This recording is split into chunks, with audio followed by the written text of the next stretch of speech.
Welcome back. Well, all too often patients are afraid to ask their doctors questions.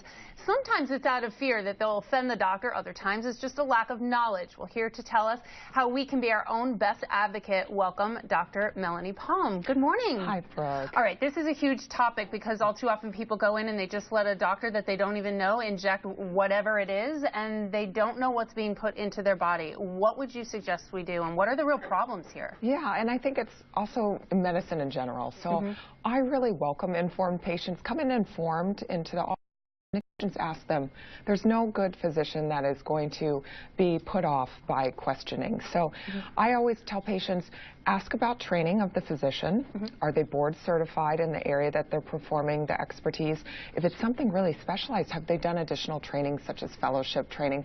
And how long have they been doing it? Have they done this on a lot of patients, or is this their first few?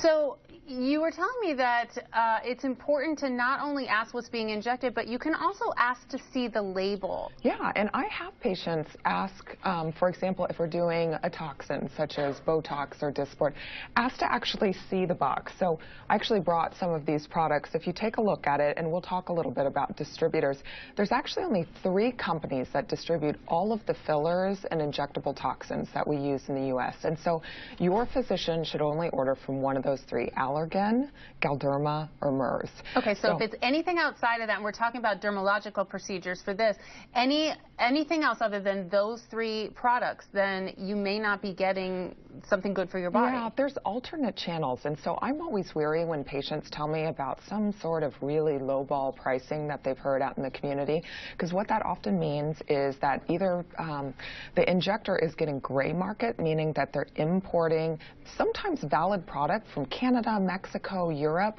but you don't know how it's been distributed. You don't know how the product's been handled. So there could be bacterial contamination, there could be temperature issues, and even more scary, I've had patients that have gotten injected at parties at somebody else's home. They don't know the injector, they don't know what was injected, and sometimes this is product that's not even approved in the U.S.